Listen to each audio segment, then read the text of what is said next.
Hello and welcome to my YouTube channel. I am Papa Bear, and today we're continuing with the series Intersections. The goal of Intersections is to look at the big issues that overlap with LGBTQ sex and sexuality. This evening, I've invited 4 people who are members of the LGBTQ community to describe their experience serving in the US Armed Forces. And what we will have here is exactly that, 4 people's experiences. We're not here to draw any sort of broad inferences about how things are for all LGBTQ people in all times and places. We're here to listen to some individual stories and to understand. And so to get things started, allow me to introduce the panelists in order of alphabetical order according to the first name. With us first is Carl, who served in the Navy. Next up is Chris, who was in the Army. Nichele, who was also in the Army. And Paulo, who currently still is in the Navy. One of the goals of my YouTube channel is to amplify the voices of LGBTQ people, especially those that we don't always hear from. And so I'm particularly eager to create a platform for people of color and also for people who identify as trans or non-binary. And I'll do my best to create a safe space for everyone to speak and be heard.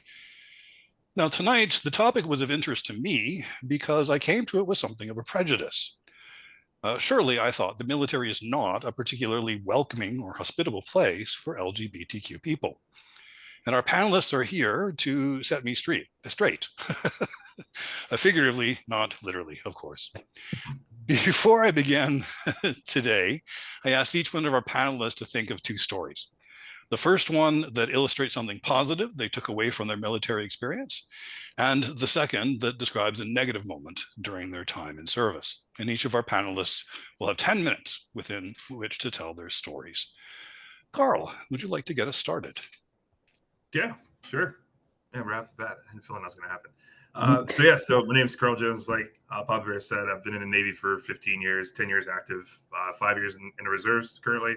I'll start off my first positive experience. So right off the bat, just a quick background. I joined the Navy in 2010, right on the heels of Don't Ask, Don't Tell. After the recession, lost my job after college, and so the Navy became an option. Joined as a naval flight officer. I've been flying for 10 years, haven't been back in the aircraft, doing staff work now on the aviation level. But one thing in the very beginning of parts of flight school, I was terrified to tell anyone. I also wasn't out in my own personal life at that time. That didn't happen for probably 3 or 4 years later after that point. But I was terrified to say anything. I didn't say anything to my recruiter. My recruiter never asked what my sexuality was joining. But in flight school, like I didn't want to go to gay bars. I didn't want to be seen anywhere. I was terrified because I was afraid of being kicked out of the Navy and having that part of my life, not be able to fulfill that part of my life, basically. Obviously, I kept that quiet. And then once I got to my first duty station after flight school, so I had about 3 years of flight school. Once I got to my first duty station in California, I began to start going out to local gay bars and trying to create a community that I was very, very foreign to. And so I was able to do that. So the biggest positive experience, I think, for myself, I think the one thing that kind of kept me throughout the years from actually telling people about my sexuality when it was time, even my close friends, was I always held the premise that when it came time for evaluations or how I'd be looked at, how I flew the plane or my performance, is that the fact that I was gay would come first before how I performed in the aircraft. And so what I did was I made sure that my performance in the aircraft was way above par and way above my peers at all times, because I wanted to be known for the work that I did.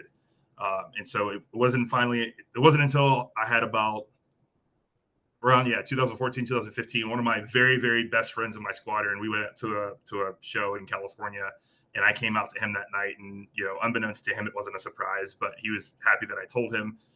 He was kind of the first person that kind of created that safe space for me.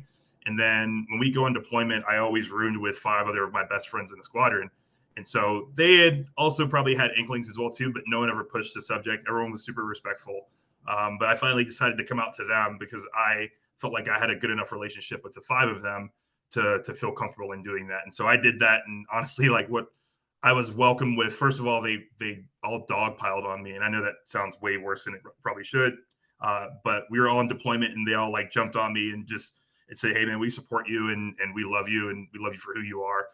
And so it was a very touching moment for me, and that meant a lot to me. And they were, even though they would constantly give me shit all the time in terms of jokes, they wouldn't allow other people that we didn't know to say degrading things about me. So along with that love, they were also very, very protective and very watchful, and I appreciated that. And so having that camaraderie and having, you know, that unconditional love being shown to me by people that you have to trust your lives with and fly in a close space with is very, very important. And it just, all it does is just deepen that bond. After that point, like I didn't feel, we never spoke of it, but it wasn't because I didn't want to, but you know, they would ask about like how things were going when I started, you know, finally having people or felt bold enough to bring partners around. Like they were always super respectful and inquisitive. Like they treated me just like a normal person, and that's all I could have asked for.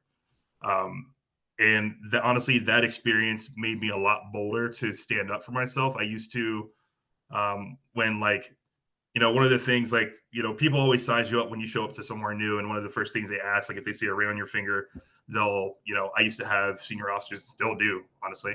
I have senior officers and they'll say, oh, well, what's your wife think about your military service or how is she doing? I was like, well, my husband is great with it. And they'll be like, excuse me? And I was like, no, that's right. My husband is fine with it. There was a point where I used to never do that. And I realized that I was doing my husband a disservice by not correcting that. And if I continue to allow that behavior to happen, then I'm also being untrue to myself. So that I learned that lesson early on, and that made me a lot bolder to be able to stand up for myself and stand up and be confident in who I am and not be ashamed of that. So yeah, so that's my one really big positive, I think, out of the military experience. So it's never been a problem after that point in time. It's always, I've showed up to squadron functions with my husband, and he's been welcome and received with no issues. And you want the negative one too, right? Yeah, the flip side. So yeah, the flip side. I don't really have a big negative experience about me being gay, honestly. I just had. I mean, everyone's always had. You have really bad commanders, and you have really great commanders. I've had a very few, honestly, one really bad commander. Now, whether he didn't like me because I was gay, I'll never know. I don't think that was the case. But honestly, I don't think I ever really had a bad experience in terms of me being gay. I can talk to other bad experiences that I've had in the military, but none of them. I was kind of blessed that none of them ever responded or revolved around me being gay. I tried to be, you know, to the junior sailors that I mentor and that I was the division officer for. I wanted to be the example. So when I got to that point, I tried to live my life as out loud as possible to show them that I exist, so they would be comfortable also being gay and showing themselves and feeling like they didn't have to hide themselves or anything like that. That they can exist, you know, at levels of 04, 05, and 06 and everything like that, and that they're perfectly fine. So yeah, I don't know if you want to hear about the bad example. I'm happy to share it, but yeah, I'm trying to think through all my years, but yeah, I don't think I've ever had a negative experience being gay. I think the only thing that's ever come up is the wives club in every squadron. Of course, you know, I would always show up to functions by myself, and so they started. One of my COs that I really liked, his wife came to me and admitted to me that some of the wives were basically talking shit about me, and she kind of came to bat for me in a meeting that I was not around for. And so people were trying to figure all this stuff out. And she basically told everyone to mind their own fucking business. And even if I am, that it shouldn't change anything. And then she came and told me what people said, and to kind of give me a heads up to be on the lookout for certain people and what was being said. And I very much appreciated that as well too. I think that was probably the closest thing that I've ever had that's been overtly negative or thrown at me about being gay or being in the LGBTQ plus community. Well, can I ask you then to take us back to mentoring and you Yeah. being an example? Do you have any sense of the impact that had on those that came after you?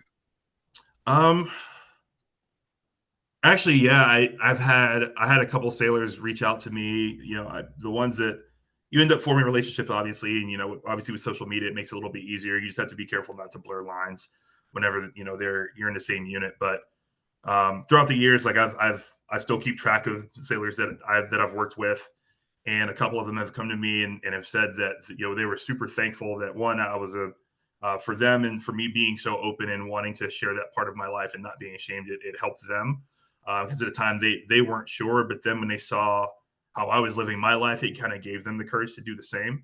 And a couple of them told me that it happened at a point in their life where they were feeling a lot of shame and a lot of rejection. They didn't get that same. They were experiencing issues with their parents, and I think one of them I had shared the story that happened to my dad and my stepmom and how they don't talk to me because I'm gay. And they resonated with that because they were kind of going through something similar.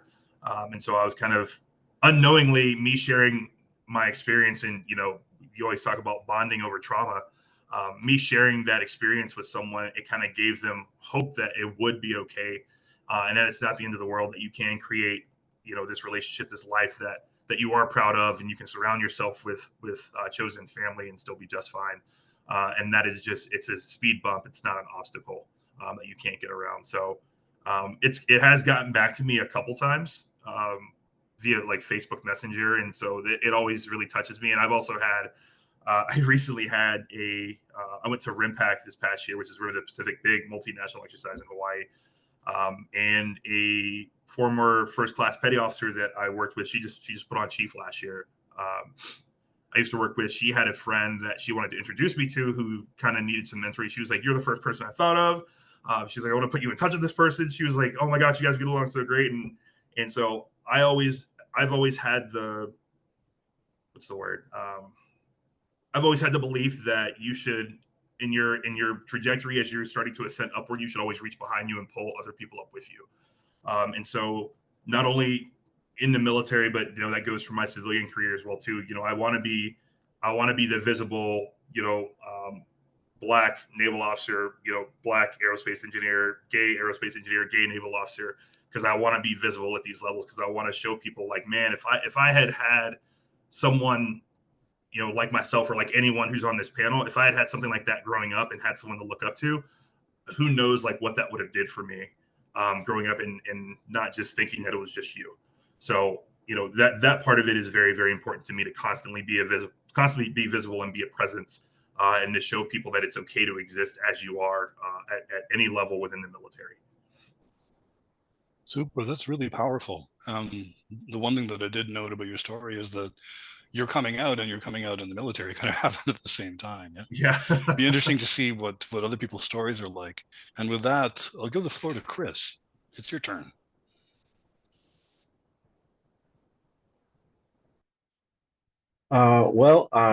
Chris, I was in the Army I've technically I'm still in the Army. I was active for 7 years. It's my third year in the reserve, so I'm about to hit 10 years collectively of federal time. Um, my experience coming out in the Army was, I guess, almost non-existent. I came out uh, the first person in my unit on my first deployment while we were in the middle of the desert on my birthday, like right after the we almost received IDF.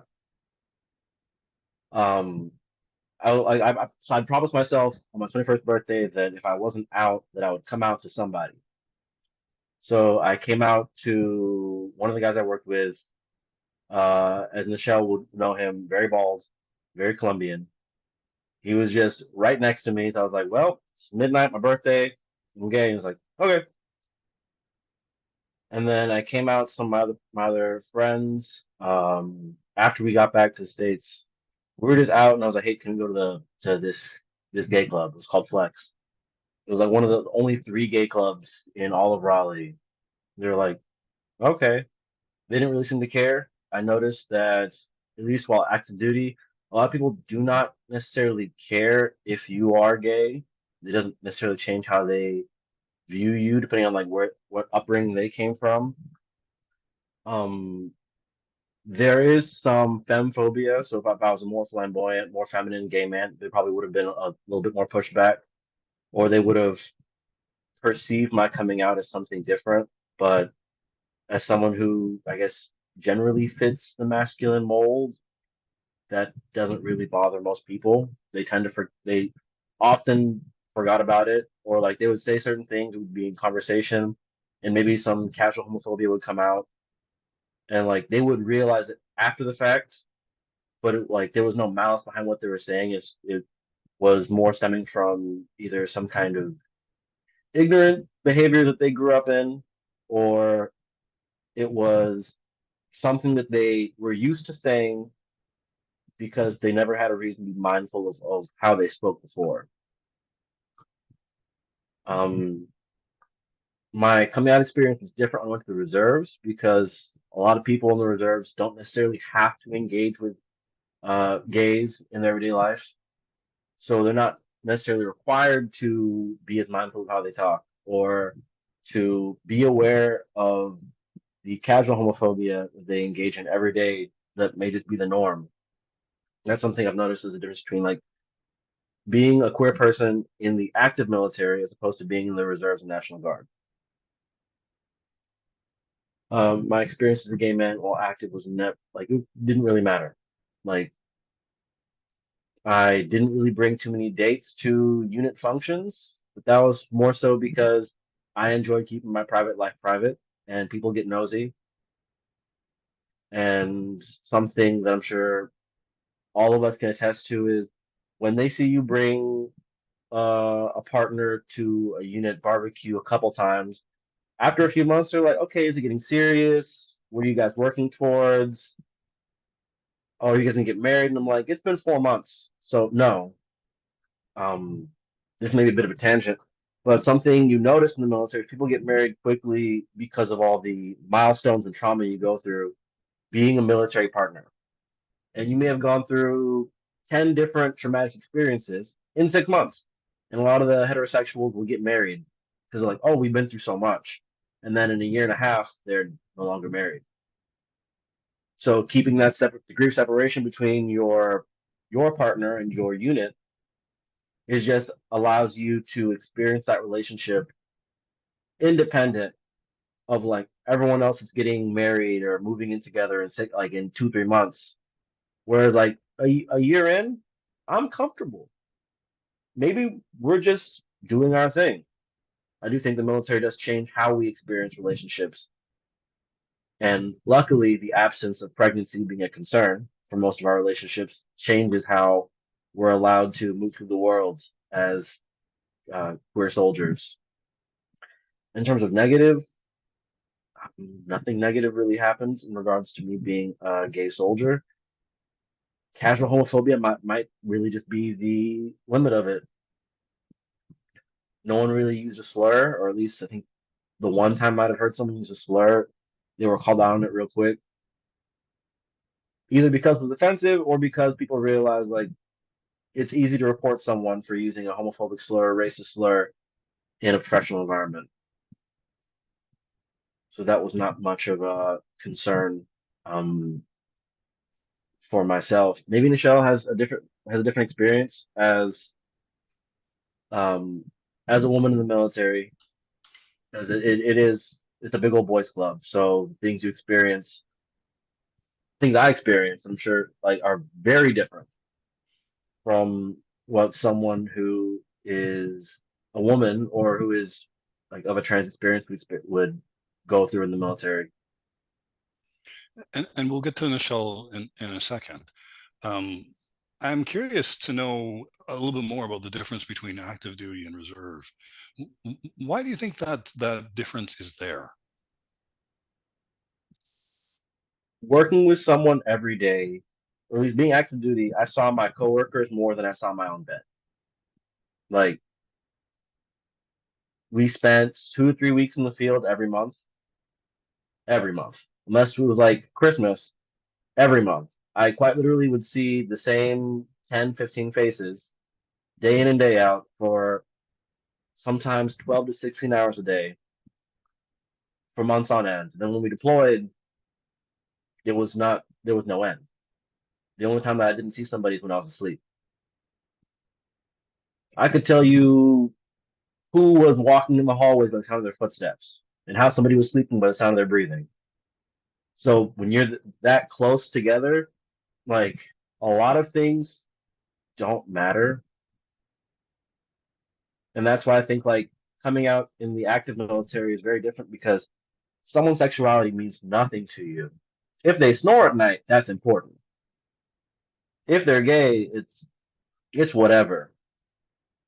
Um, that's also why I think if someone's presentation is different than the groups, that will create a bigger barrier because they have to address it even whenever, like, they have to address that even when they don't necessarily choose to think about it, if that makes sense. If everyone behaves a certain way and someone behaves differently, regardless of whether it's your sexuality or just your own personal demeanor, like they have to engage with that constantly. Whereas in the reserves, I might see some guys for 2 days a month, and that's if they don't have anything going on in their life. Because it's possible to miss a drill or to reschedule, or maybe you have a school. I didn't see my unit for 6 months because I had a school.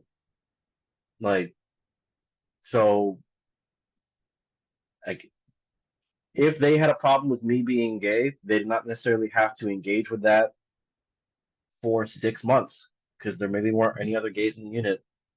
Or if they don't like the fact that someone is a lesbian or trans, they have to deal with it for maybe 24 hours a month. Not even that, 16 hours a month. So 8 hours a day, twice a month. So they don't have to really get over any kind of internal bigotry. Okay. They can So live in it. They just have what to you're watch saying their about language for 2 days. what you're saying about the having or not having a reason to be mindful. Yeah, they don't have a reason to be mindful. They can stay stuck in their ways, and as long as they don't utter a slur once or twice a month, then there's nothing challenging that mentality. And Carl was talking about being with a group of people on whom your life could be dependent and sometimes was. It's not that same relationship necessarily in the reserve, you know? Oh no, not at all. Like even Carl can definitely. I'm assuming Carl can add something to that because you're in the naval reserves, right? Yeah, no, I agree. It's not the same at all. It's you know you when you go on exercises, like when you're practicing, like you realize if the balloon goes up and we all get, it's obviously reserves are different than National Guard. So if the balloon goes up and president decides to call us all in action, then that's different. Then yeah, it's going to be back to active duty. But yeah, in a normal everyday situation, like yeah, you're not depending. You're not flying with these people unless you're in a reserve squadron, which the Navy doesn't really have a whole lot of from the Navy side of things. But yeah, no, I agree. It's a lot different of a relationship. All right. This is perhaps a good time to segue over to Nichele. Your ears were burning, no doubt, a second ago. Tell us about your experience, please. Mine is probably gonna be a lot shorter than Mr. Carl and Betche, of course, but I came in 2015. I was 24. I did not come out in my personal life until I was 29. I've been knowing I was gay since I was in the second grade. So, it's been some time, but I'm from North Carolina. I'm in that Bible gateway. I was in a church 3, 4 times a week. I lived right beside the church. There was no getting in the car. It was walk across the ditch. Boom, I'm in the parking lot. Um, so I was at Bragg my whole time, still North Carolina. I didn't have a negative experience. Um, I think what we talked about previously, I set my boundaries. People knew I'm not the type of person, even in my personal life. I'm not like, oh, I'm a lesbian, blah, blah, blah. That's not me. Do I have pride as to who I am? Yes, that's taken some time. It really has. But I remember I was at the Chow Hall and at the DFAC, and I was talking to one of my friends that I still talk to this day. And I told her, I was like, hey, I'm gay. And she was like, oh my gosh. She was like, Litzy, we already knew. We already know. And of course, like I don't even think me and Betche even really were like, oh, I'm gay. Oh, this, that, and the third. We just knew. Because Betche literally lived across the hallway from me, literally lived across the hallway with me.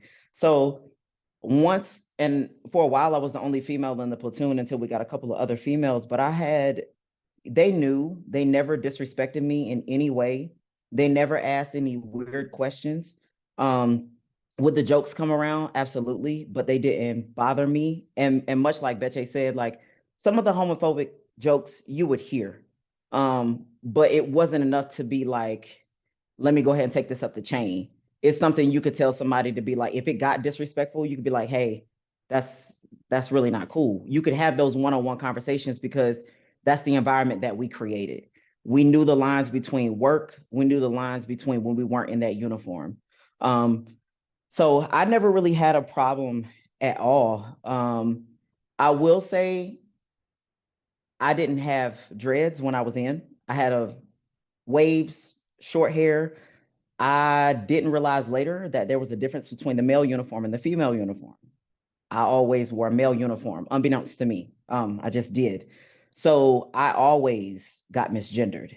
To this day, I still get misgendered. That is a fight in itself. Some days I'm like, you know what, I'm gonna correct you, but I'm gonna make this a learning lesson. And then some days I'm just like, it is what it is. Because I cannot fault people for what they see.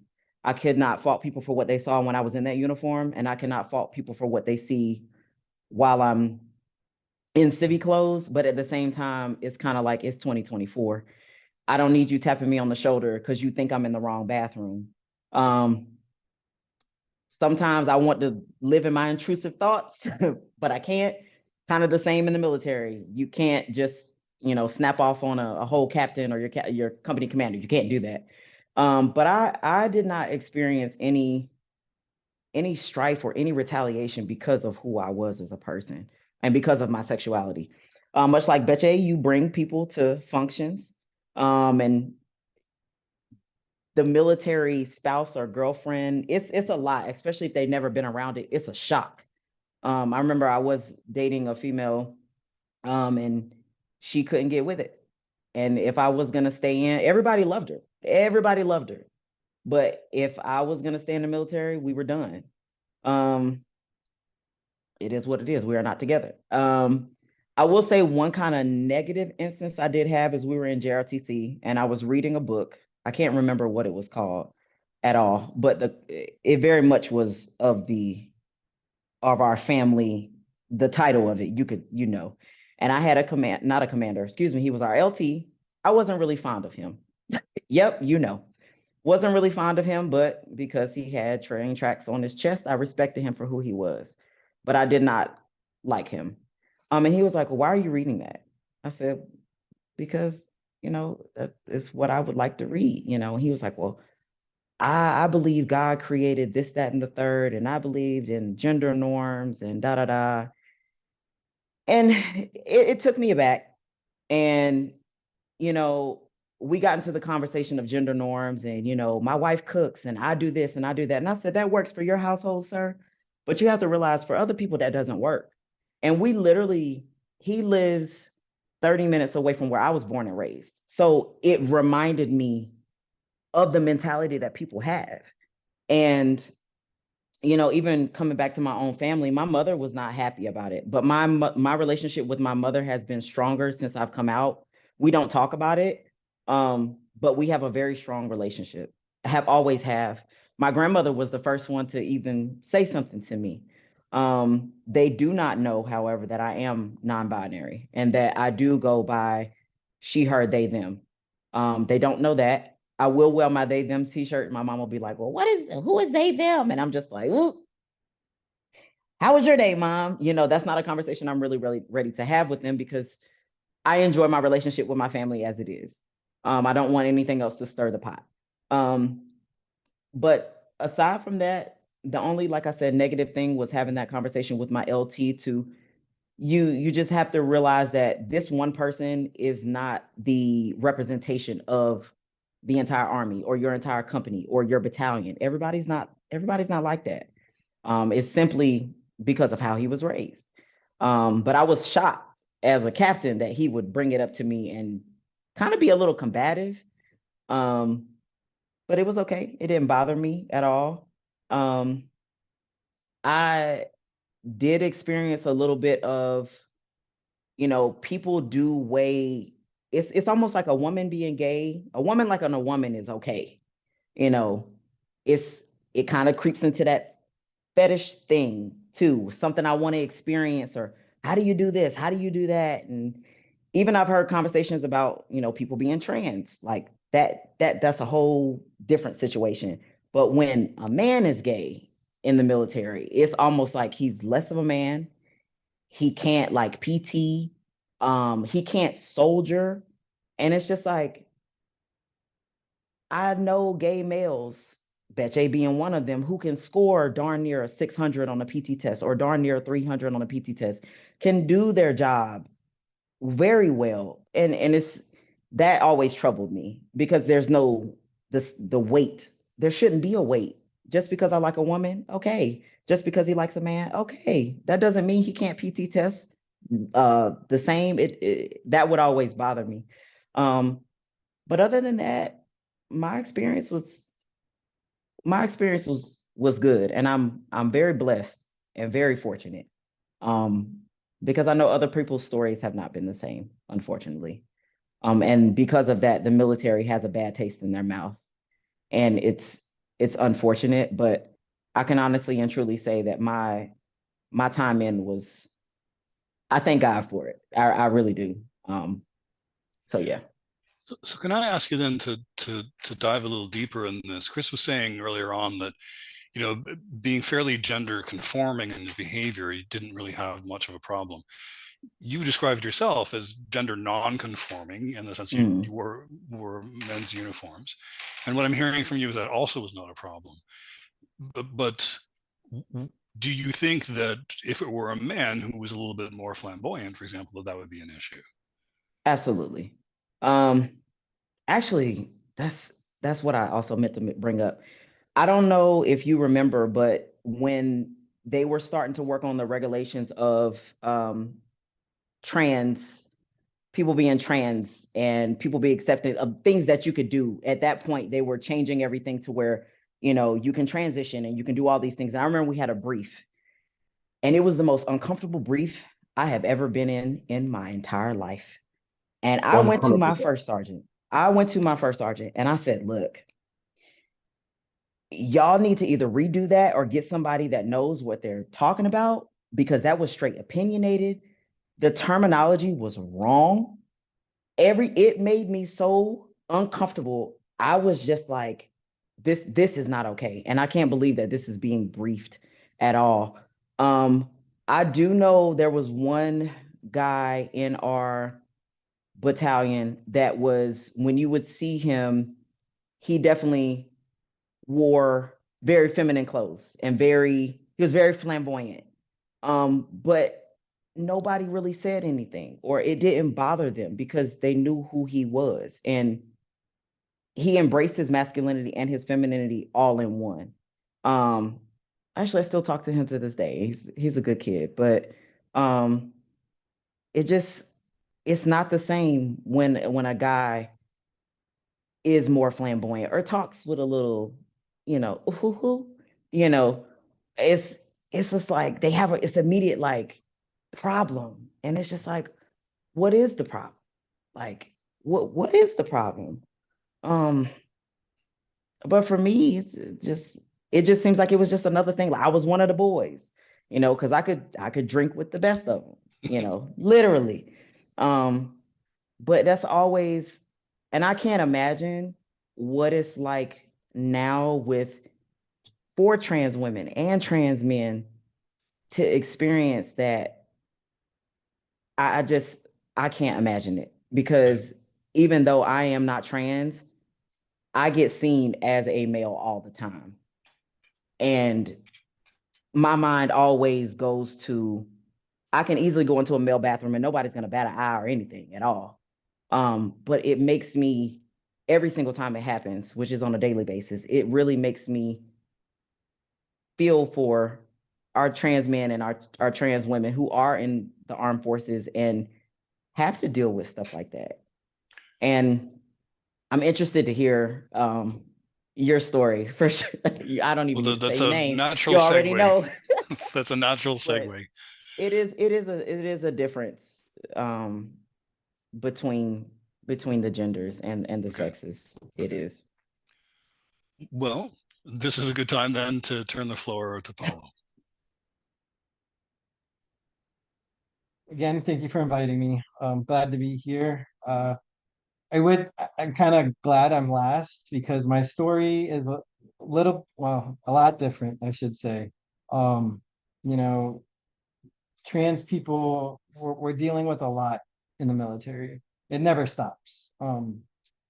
I fortunately came in post-transition, which is a different story than most people transitioning while active. There is a great world of difficulty for somebody trying to transition while serving.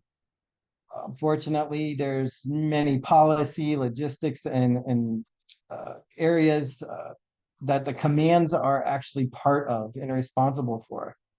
You literally can't transition. Like, I'm just putting this out there. Like, if you're active duty and you want to transition, you cannot transition without your CO's approval.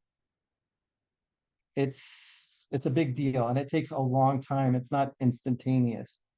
And that's whether you're shore or deployed, or for the Navy, you can't be sea duty because the mission comes first. So there's a lot of aspects where, for me, coming in post transition, it's different. I don't have anything. I literally have to sign and get a doctor to sign that my transition is completely over to even enlist. So there's different standards. For me, I guess I'd like to give the bad part of it before the good part, because the bad part that I've experienced just joining as a post-transgender individual has led to the good parts of what's available now. It's a good flow. Of course, at the beginning, 2016, that's when Obama was like, yes, trans people can serve. That's when I was like, cool, I can finally do my biggest dream, right? I took care of my dad after high school and through college. I was his caretaker. So just a quick backdrop.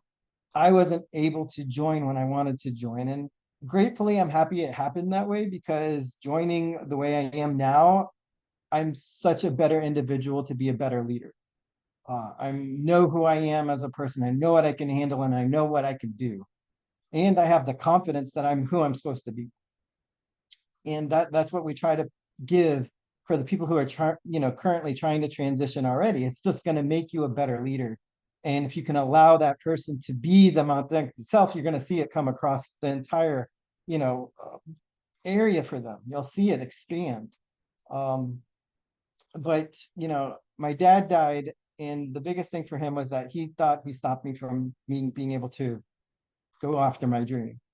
He's like, well, you don't let it die. And I was like, no, I'm not. That's I'm not gonna let that happen, Dad. And when he passed away, I made that promise. And lo and behold, I needed to transition first, because to me that was very prominent and needed to happen before I could even move on with my life. I was dealing with a lot of grief.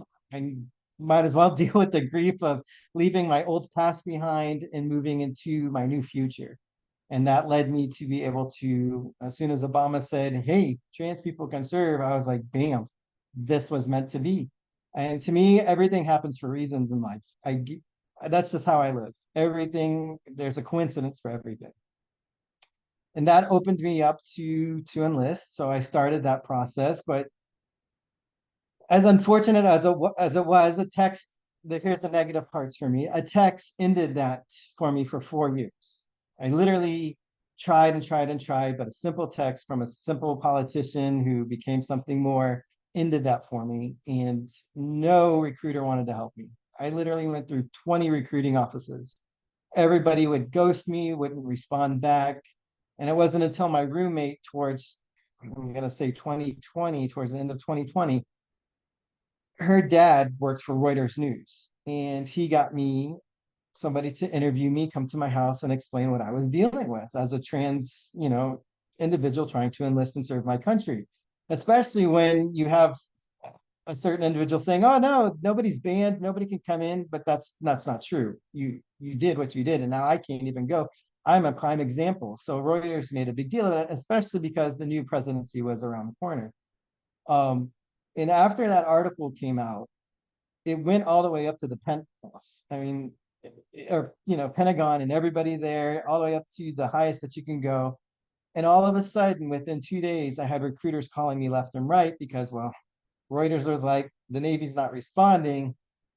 Why aren't you responding? Basically told them, you're looking really bad.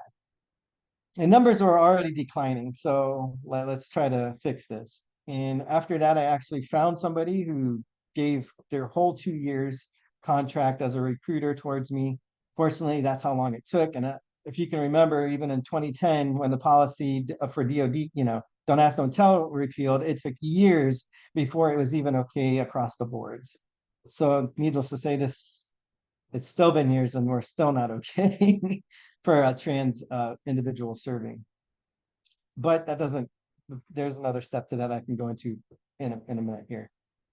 And it just led me to this point. She helped me. Finally, we got through. I literally had to move my entire life once again to across the country, leave everything that I knew. But this is your dream. When you have a dream, you just go for it. You can't, it's true. You just have to reach out for it. And I did that. So I was like, cool. I'm just going to go to where RTC is and I'm going to find somebody. I don't know how, when, or where, but I'm going to cross some path. It's what I want. It's going to happen. I got a job on the base, fixing the different barracks, which was an interesting job. Needless to say, barrack life and seeing what we won't go there. A lot of enlistment kids need to learn a lot. But going through that, I met somebody again by coincidence. I wasn't supposed to fix their room. I just happened to do it. They needed me to do it, went and do it. Turns out he was the master chief of the recruiting program at the recruiting training committee. And I didn't know that at the time, but he was very, talkative person. We started talking, he heard my story. I finally came out, he's like, oh my God, you have no idea who you're talking to. I was like, no, I don't. He's like, and it's just miraculous. My daughter just came out to me. I want to help the community, inspire my daughter, do this. Again, I'm telling you, everything happens for reasons. 3 months later, he got me in. Everybody he introduced me to, he worked the program. He helped me with the inspector general that I needed to do. Everything got me to where I needed to be. And the hardest part about this is this whole journey that I fought literally for 6 years to enlist. Everything I went through prepared me to help the next person behind me. Whatever situation, this is the positive part. Whatever situation other people have had to deal with to enlist, they've come to me and I've been able to help them through it. We've had so many successful enlistments from that point, and it was a big learning curve. And I'm happy it happened to me out of all people, because 40 years old, I have patience. Not many people do, but everything I've gone through with my life, you grow patience after a while, and that's what helped me get to where I'm at. It's just the patience, like, okay, you gotta wait. Good things happen in time. And it did. I'm in. I got in. It was still a process going through boot camp, especially when you're 38 in trans, and you're in a compartment with a bunch of teenagers who've never met a trans person in their life. And I was very open about it. I wanted the drill instructors to know about it. They need to learn how to deal with these situations like showering, medical. I literally dealt with everything that could go wrong at boot camp that you could. And everybody learned from it. Again, my patience, I was like, cool. All right, you want to deal with this, then I want to file a grievance. This isn't correct. We need to get this fixed. They're like, well, okay, let's not do that. Let's get this fixed. What do we need to do? They learned as much as the bad situations came along. I had a bad teacher there. And amazingly, the hard part of it is because he was gay too. Ironically, the bad situation came from my own community. And unfortunately, I had to file a HR incident because, short story, he came into a big room where a lot of people who failed the swimming course. Unfortunately, I failed the swimming course. I can't float. Obviously, I'm dense for reasons. And, he came in there and thought he would be funny. I don't know why. I guess he just wanted to get along with the other recruits and decided to say something to somebody saying, well, your generation doesn't know if it wants to be a boy or a girl. How do you say that to 100 recruits and think that's okay? You're here, you're an instructor, you're supposed to teach diversity and how diversity can make us better. And instead you want to say something silly like that for whatever points you're looking for. And 38 years old, I don't deal with, negativity very well. Of course, I stood up and I said, petty officer, whatever at this point, I don't care where you stand. This is incorrect.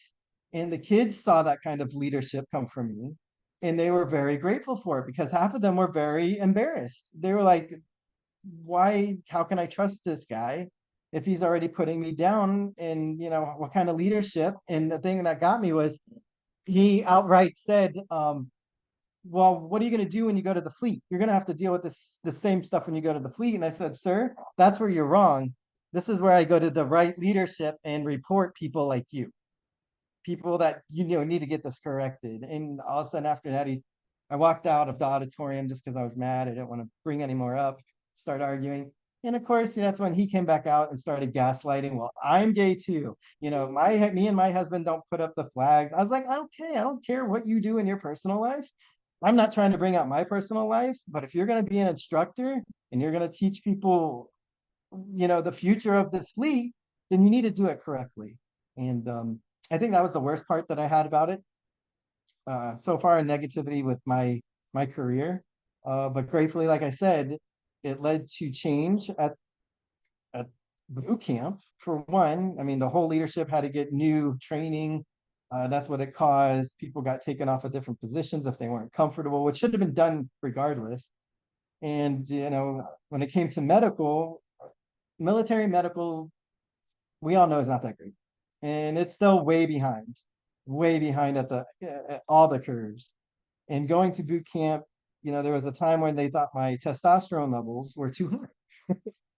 And they were like, well, that makes you a medical situation. We can't put you back out and in there I was like, for high testosterone? At first, I was like, do you test every recruit that comes through this command for their testosterone levels? Because at this point, this is discrimination.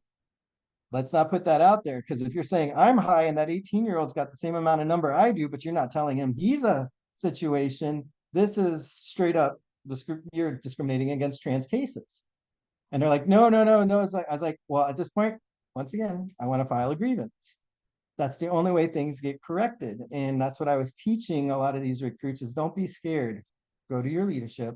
If you feel it's incorrect, especially for the LGBT recruits that were there. Even just regular recruits that were like getting medical hits for things that they knew weren't correct. You just need to go and do this. And gratefully, my age, they listened to me, they would respect me. And well, they were excited that to see a trans person even do this as being a first trans person they've ever met. And it was just a lot. I was great to inspire these kids. Not only that when they go out now and they meet a trans leader and leadership, basically somebody out there, they have a better understanding. Like, cool, there's nothing different. I'm going to stand up for you. I know just because you're trans doesn't make a difference how you are, out in the fleet or in the field. Your job, you're going to do a great job if you do a great job. If you do a shitty job, you do a shitty job. That makes you a poor leader. It's not about who you are, who you love, what gender you identify with. And that was very inspirational. And before I left boot camp, the cool part was two of the recruits came to me and they're like, I didn't know that you could even be trans, and I've been hiding this. And I was like, I'm glad you met me. Here's my information. Once you get out to the fleet, I will help you through that. I know the same processes, and if I don't, I can connect you to somebody who can. There's programs we will work you through, and we'll get you to where, it might take time. I'm not going to lie. This is just military in general, though. Everything takes time, but it's not the end. If this is, really the route. And it was very inspiring, the good turned to the bad turned to the good. I've yet currently active duty have had any bad situation. All of my leadership's been super supportive. I'm currently at an expeditionary command, which is a little different for the Navy, the green side of the Navy. And, these guys work with the SEALs. We work with everybody out there at the most masculine levels, if you will. And everybody is really chill as long as you do your job and you do it well. Everything else, nobody cares about. It's just like what, Chris said.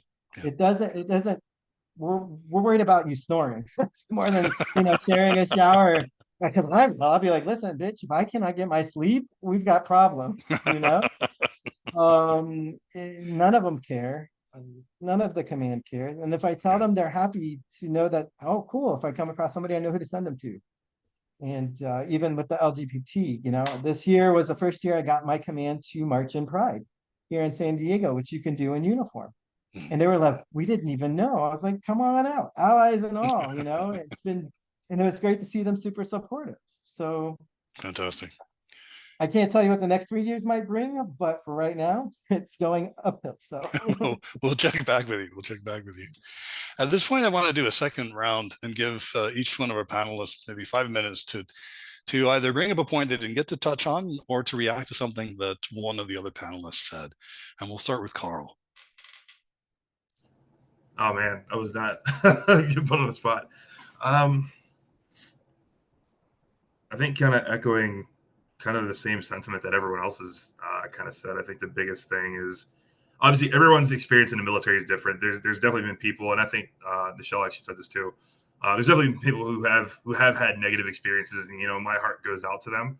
I'm not someone who's going to invalidate someone's feelings or what they went through, because I'm sure we've all had our fair share of different experiences as well too. Like I said, for the most part, mine have been positive, and like Paulo said and Chris has said, mainly everyone else has said is everyone does really care about the job that you do. And I mean, even when Don't Ask, Don't Tell was a thing, it seemed more like the government and like Congress and everyone else were the people who cared more about what people's sexualities were than the people who were actually in the military who were actually serving. Because like I said, you're going down range and like, I don't really care who you sleep with or what you do in your bedroom.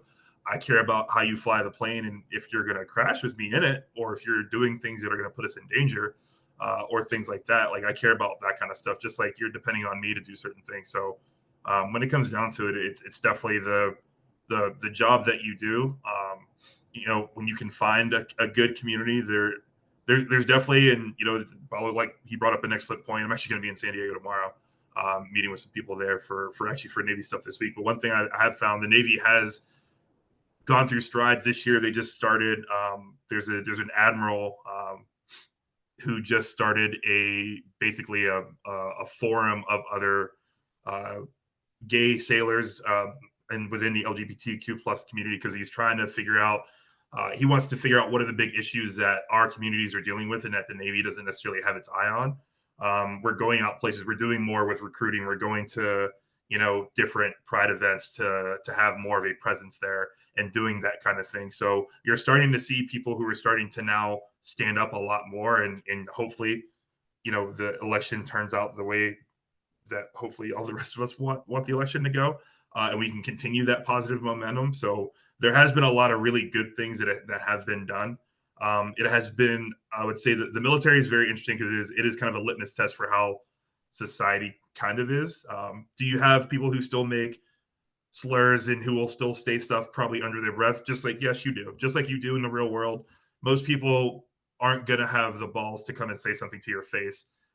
Now, I'm at a disadvantage because I'm 6'5" and 290 pounds. So most people aren't going to say anything to me or to my face.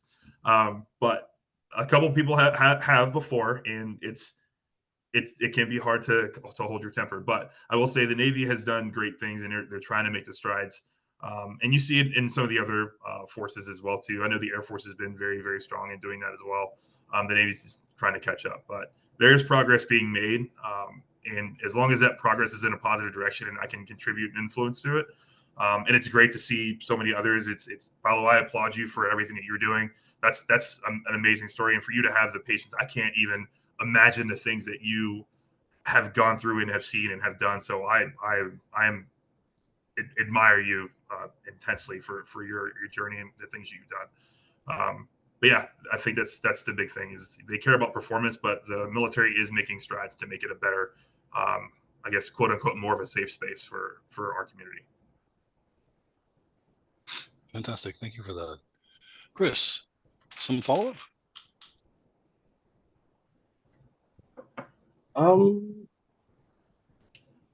Everything that Paulo says has been very, very educational. Like that's something that I very much commend you for like advocating for all the other sailors in boot camp, because a big thing that like at least in the army, like people who experience discrimination or who've like heard ignorant things said, like the biggest problem is like, can we even go to our own leadership to bring up the issue? Like, will they listen to us? Will they understand why this is a problem? Not just like why doctrinally it's an issue, but like why like this is a personal problem, because like, hey, you could be the first trans person, the first gay person in the unit, or you could be like one of many, and people just don't know they can even cut like raise the issue and actually like have the problem resolved. Like that's probably something that we all, like, I guess younger soldiers, younger service members, and people like 18, 19, 20 year olds who've never spoken up for themselves before have to deal with. Something that I've come to realize is that like ignorant behavior is a luxury of privilege, and a lot of us don't have the luxury of engaging in ignorance. Like we just don't. Like we don't have enough privilege to excuse ignorant behavior. Like I don't get to act a certain way or say certain things as a young gay black man.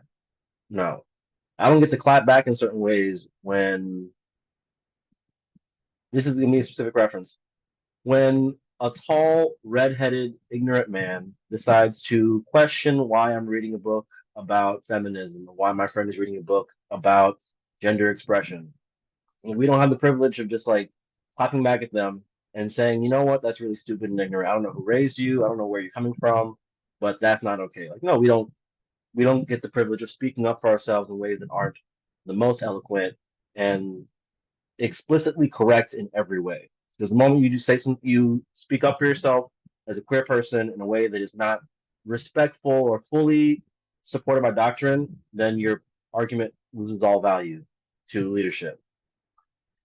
When you tell someone to, I don't know, piss off, and they're wearing train tracks or chevrons or whatever on their chest, like it doesn't matter if you are in the right, no one will care. And that's something that I hope we can move past. Well, move past in some ways as time goes on. That where you don't have to be completely on your best behavior to call out bigotry, because that's something that many of us desperately want in the military. It's like, oh, that's really racist and really offensive or really sexist and homophobic. Like, no, you can't say that. It's like, oh no, you can't say that, sir. I'm like, no, you just can't say that. That's not okay. And that's about all I have left to say. Thank you for that. Yeah, it was something that Carl raised, this notion that you have to be better than the best in order to get by, and that I hear that a lot, not only from LGBTQ people, but also from friends who are Black, to say, in order to be taken seriously, given who I am, I have to be a cut above before someone will hear me, and it's unfortunate that that is the case when it's something as basic as a human right. Right. With that, Nichele, your chance for a follow I up. felt that. I felt that last piece because being an only female in a male dominated platoon, you do have that intestinal fortitude to be like, I have to prove myself. Now, was I the best runner? Absolutely not. I'm gonna be in the back. Okay. I'm gonna be in the back every single time. But push-ups, can't mess with me with nothing, hit concern, don't say nothing to me. Like that's my thing. But I do think nowadays people are starting to realize that the military it's not square. It also looks like a triangle. It also looks like a circle. It also looks like these all different shapes, but how can we make it cohesive to where even though the pieces don't fit, they all work together cohesively? And I think it is such a blessing, but honestly, there is still so much to be done. And I commend you so much for the work that you are doing because good Lord, like Mr. Carl said, I cannot imagine the things that you have dealt with. Um, God knew to give you that battle because some of us probably would not be able to. Um, so I really pray that you are still that God gives you the patience still to deal with everything that you have to deal with because ooh we but it is a good feeling to be able to have. There are a couple of senior leaders that I have served with that still contact me to this day to be like, hey, I have um this girl that's in my platoon that's, whatever. What can I do or how can I help or da da da. And it does feel good to be able to be that representation to be like, hey, first sergeant or hey, sergeant major, this is what you can kind of do or whatever. So um it is nice to see, and I do love to see that a lot of people are standing up, even if they don't agree with our lifestyles or whatever, that they are calling out wrong for wrong. And that also higher echelons are holding the standard for people to be like, no, this is not you. Like Betche said, you can't say that. Like this is not okay. But there are some things that are still skating through the cracks, and hopefully those cracks will be sealed, and there will be a barrier for all of us who are in the community to 100% feel safe, to be able to have conversations with majors or SAR majors or, you know, anybody, it doesn't matter whatever rank they are, to be able to say, this is where we are, this is who we are, this is how you can help people that you're leading, because it's very important. So yeah. Thank you so much for that. Paulo, some follow-up. Yeah, so I just want to follow up with the talking about the higher leadership. And I guess for me, I fought so hard to get where I'm at and did so many things against the higher ups before I even enlisted. It prepared me for these moments that I'm dealing with, right? I don't back down. I know I'm correct, but at the same time, I know like you said, I have to be above the rest. At my command knows that I'm a good sailor. I literally am doing collateral after collateral for my command. I do almost 300 hours a year nonprofit for like the Orc Cup trans military. One's called Sparta. We do a lot with current active duty. I mean, I do so much, and they gratefully they take that in all in account when you do your evals or brag sheets. Sailor of the quarters, they always want you to put that down with the Navy. And my command sees that, so they know if I'm coming to them about something, they know I'm coming to them with real reason. And you know, before I even got to this command, I had to have that pride too. I'm still currently patient. I have a 2-year semio situation going on right now, and it was against the captain as an E3 for discrimination. Um, you know, needless to say, I'm supposed to go somewhere as an individual representing the Navy to a queer function, and he wouldn't kept denying my leave over and over with no reason. So to me, there's a problem when other people are getting leave and I wasn't. Needless, you know, so yeah, I reported it. Although it took me 2 years to get here and there's still not an answer or a resolution, the patience is it needs to be fixed. And, you know, it's showing how many issues there are with other things as far as like semio casing and investigations and what that has. So for me, it's not just a situation, it's also correcting other avenues that need to be fixed regardless, right? And none of that happens unless we give the reason or hey, I need to report this. And a lot of people won't report it for the reason, okay, it's probably not going to get an answer 3 years from now. So it's a waste. Why even bother? That's a lot of situations that I see. Well, you know, you should let it go. You should let it go. I'm like, no, if I let it go, it'll never get fixed. And this needs to get fixed. I don't care how long it takes. Got a 6-year contract. Let's go. You know, I'll keep pushing. Cool. I'll get an answer in 6 years. Perfect. You know what? At least it'll be on the record and I can always back to it. And there'll be a reference and somebody's going to learn. Policy might get changed. Who knows? Anything can happen. And if this is what I do with my legacy here, so be it. But it's not just for me, it's going to be for the other people behind me. Because if this happens to somebody else, I can be like, I got you. Let's walk through the steps. And then I can give this information to these other organizations like Sparta and the Navy, which I'm actually part of that new group, gratefully, with the 2 lieutenant commanders and the chief. We do a lot with the trans lines of engagement that we're dealing with. And it's great because there's semios that I'm friends with now through my whole process. And I've included them into this to help with medical, because medical is a major issue. It really is for LGBT, you know, individuals, not just for trans, but for gays with Truvada. Through this, you still get discriminated if you want to cover your own health and other avenues. So these semios are like, cool, I didn't even know this existed. I want to help. How can I help? And it's just great that we can have this connection. And, you know, as a junior enlisted, I know we don't get the same attributes as a lieutenant or a captain or a lieutenant commander.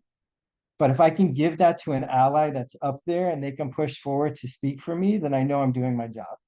And that's why I keep going for this. So ultimate thing is the best part of this for me is my journey has led to these enlistments behind me. And that's what matters. Because those are the ones that are going to do what I'm doing and keep this moving forward. And to me, that is the important part.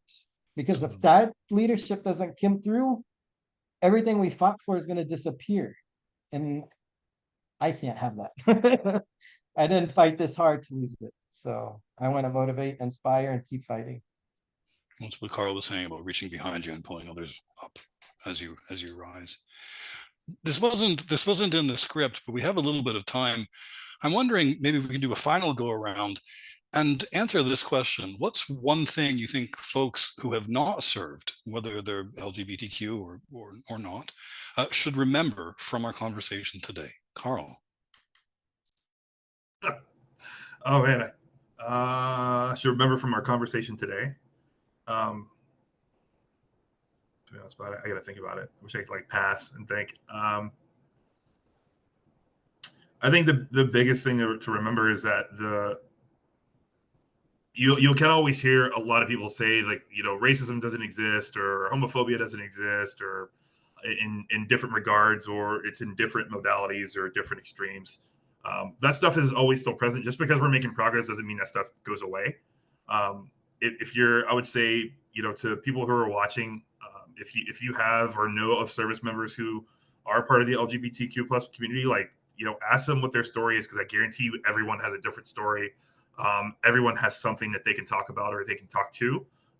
And I don't want to speak, obviously I can't speak for everyone, but I would say probably with 80% confidence that most people are probably gonna or would be okay sharing their story.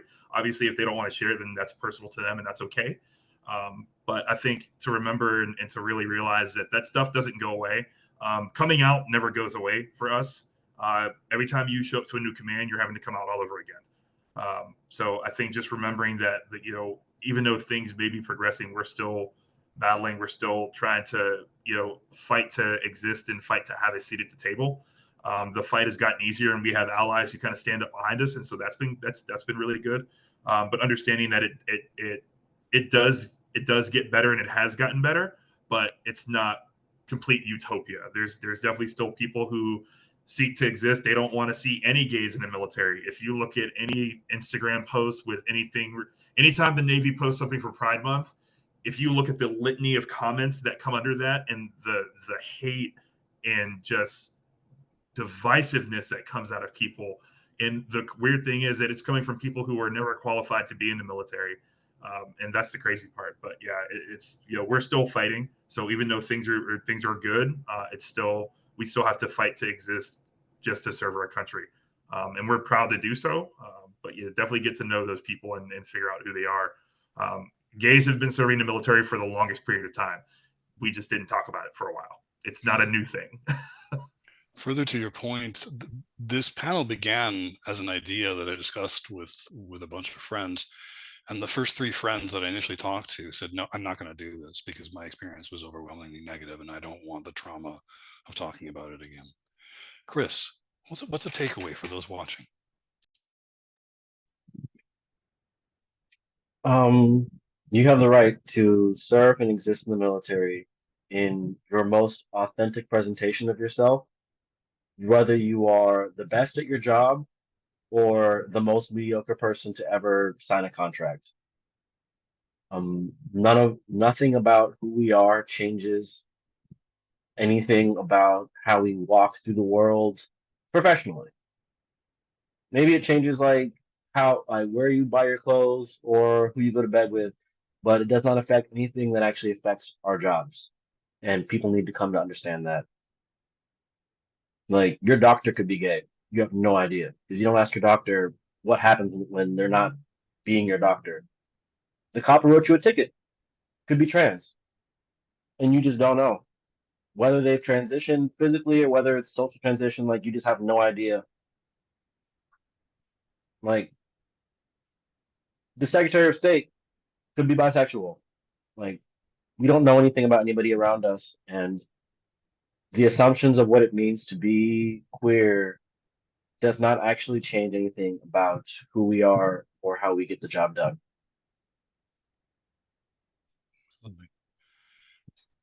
Thank you for that. Nichele, take away. Betcha literally took the words out of my mouth. But I think the biggest thing is whether you have or plan on putting the uniform on, or if you don't and just, you know, are a civilian in society, you matter. Um, you matter. Your experiences, whether they're good or bad, they matter because they've made you who you are. For those who are in the community, your fight is never over, but don't feel like you have to fight by yourself to where you get so tired that you don't have any more fight in you. There's somebody around you that will grab hands with you and fight with you, and do it in a way that will be progressive versus aggressive, and will be changing versus going in the opposite direction. And also just be kind. Like, kindness is such a rare thing nowadays. Um, but you just never know what anybody is going through. No matter what they post on social media or if they're smiling, you never know what's behind that post. You don't know the story behind that smile. So just be kind, be available if you can, if you have the space. Because we're all going through something. You just don't know, but you could also be the change in that person's story to be like, you know what? I saw that person smiling and they were willing to share their story with me. So I have it in me to keep going too, you know? So, yeah. That was beautiful. Thank you. Paulo, parting thought? Yeah, for people who I'd say that aren't active at all or part of the military, there's a lot behind the scenes, but in the end, that's not, that doesn't matter. It's what we do in our jobs and our careers. And for, you know, the takeaway for me is doesn't matter whether you're gay, trans, or how you identify, who you sleep with. If this is a dream for you to serve your country and you know somebody that wants to do it, nothing's impossible. Don't don't let something be taken away because you hear a negative from somebody else. We are here. I mean, for history, the first trans person to be in the military, it was 1950 in the Civil War, Albert Cashier. We've been around for years. The same with gays and lesbians. We've been around for years. We've been doing this for years. We never let it stop us. You just have to keep pushing yourself. So don't never think that your dream's done. We're here, you matter, and just keep pushing forward. As far as like active duty, yes. The big part that I see is people want to give up because they don't see that support. And the support, it's hard to find, but that's why I keep pushing and I'm public. And I know there's a lot of people stealth, and that's perfectly fine. There's others that aren't, and we're just know that we're still pushing. We're still here. Let me get my name out. If you need help, there's Sparta, other groups that are coming out with the Navy. It's still working, so don't give up. And if there's a problem, don't be afraid to report it. I hate that, people feel the fear to be scared to do that for, retaliation of a sort. And unfortunately, that exists. Gratefully, the Navy puts that in every semio case, whether there's retaliation or if they've witnessed retaliation, that does get reported. But don't give up. The best thing to do is you need to fight any kind of policy with policy or take every piece of evidence that you can. Unfortunately, individuals like us we have to fight back smartly. As long as you can get that evidence and you can push it behind you, don't be afraid. It's it's hard. I get it. It's hard. But we can't fix things unless we report it. And if you feel uncomfortable, find somebody, who's open like me and be like, hey, I'm having this problem. I'm not afraid. I don't care where you are. If you're listening right now, I don't care where you are, what branch you're in. I'm here. We're here. We can help you. And if I can't help you, I'm going to find you somebody who can. And that's what I want to give openly. We're here. Well said, my friend. Well said. To end things off, I want to thank each one of our panelists for sharing their stories and for generating such insight. I learned a lot today, and I have to say that my initial launch question, surely this is an uncomfortable place, I'm walking away overall with the sense that not always, and there's a lot that was inspiring in what we heard today. To our audience now, I would say this: if you are LGBTQ and have served, whether in the US or elsewhere in the world, what was your experience like? Did you hear anything today that was similar, or were things different during your time of service?